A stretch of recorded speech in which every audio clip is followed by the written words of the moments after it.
How's it going, everybody? Welcome to my YouTube channel, and if you're returning, thank you for coming back. I want to say sorry that I've been a while since I last uploaded. I've wanted to, I've just been super busy. In today's video, I was going to go over my plate care setup and do a revised overview, but I decided to do something new. In today's video, I'm going to be going over the USGI double M4 mag pouch and show you some mods, as well as just give it a brief overview of the pouch. So to start, many of you are probably familiar with this pouch. It's just a simple Velcro closure pouch. You got a band of elastic around the side for retention, a sewn in metal grommet at the bottom for drainage, and then simple MOLLE on the back.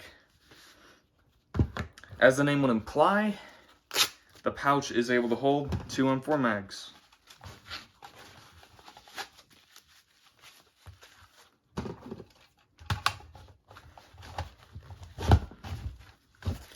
Just like that.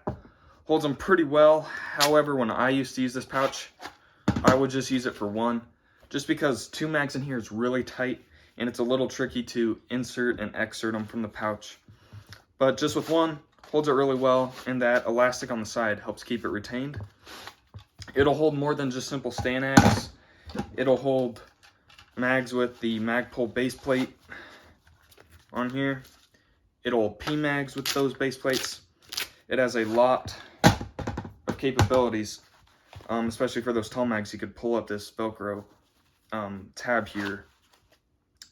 It'll hold a M16 smoke grenade.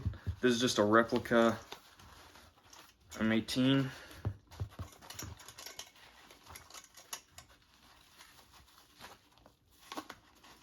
Takes a little bit of finagling to get in there because M18s are pretty chunky.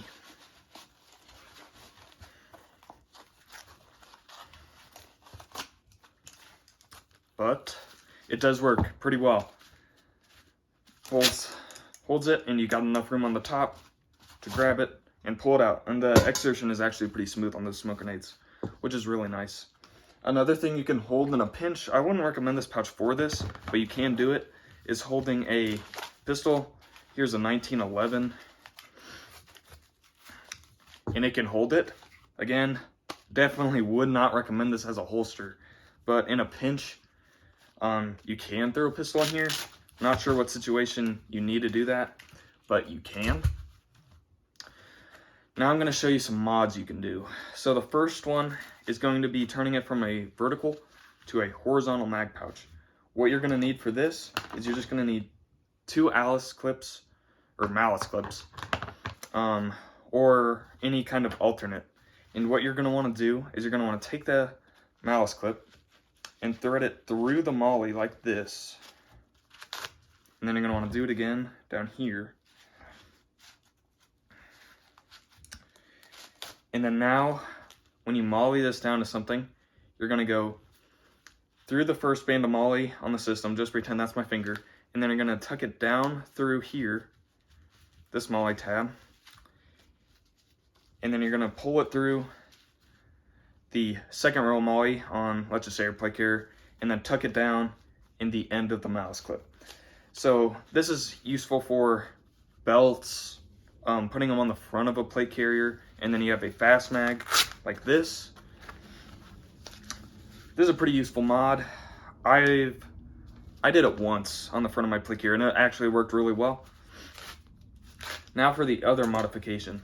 So if you're tired of the Velcro noise, or you just need more adjustability, you can turn this into a bungee retained pouch in one of 2 ways.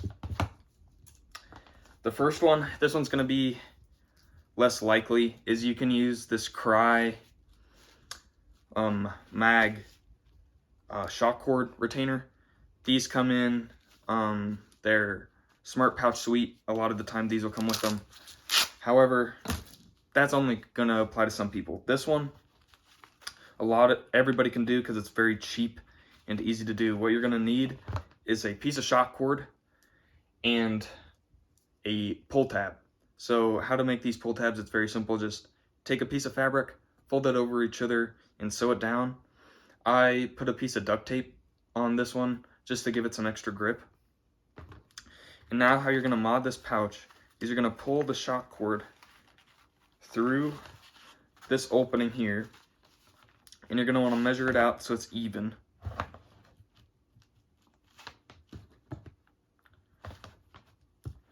Now that you got it even, you're going to want to take your pull tab and slide it through the ends of the shock cord.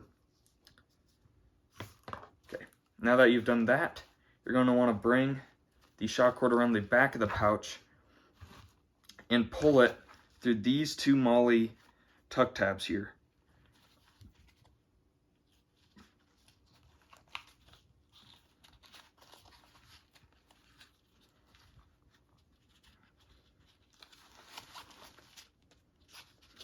Okay. Now that you have those tucked like that, you're just going to want to tie a simple knot.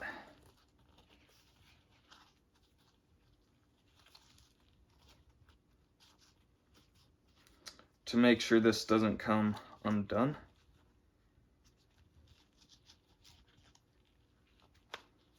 Forgive me while I struggle to tie this knot. I've never been the best at tying knots.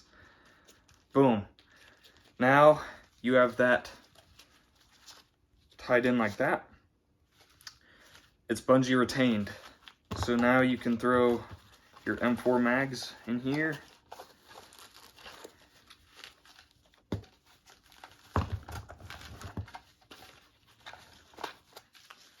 And you have the bungee retention. I'd measure the shock cord and sew it down just so it fits better on your mags. I just did this as quick as I could, so I didn't measure it. But if you're using this system, make sure the shock cord fits whatever you're holding in there. The nice thing about the shock cord is it's faster, in my opinion, to get the mags out with the shock cord. And well, it's also less loud. But the big thing is it allows you to hold a radio in this pouch. Your big old 152 radios will fit in here. Just the thing is, without this bungee tab, there'd be no way to retain them. But since you have this bungee, you can measure the shock cord around the top of your radio and use this as a makeshift radio pouch, which it actually works pretty well as a radio pouch. Granted, not as good as a dedicated one. But if you have one of these just laying around, or you got issued one and you're not using it, instead of buying a radio pouch, you can just use this as one, and it works really well. So those were some mods you can do to this pouch to make it fit your kit better, and also just a brief overview. You can buy these pouches on Bradley's Army Surplus online. You could probably find these in surplus stores, and of course you can get them issued to you for free. I'll leave a link to Bradley's Surplus in the description down below. Other than that, thank you all for watching, and I hope you all have a great day.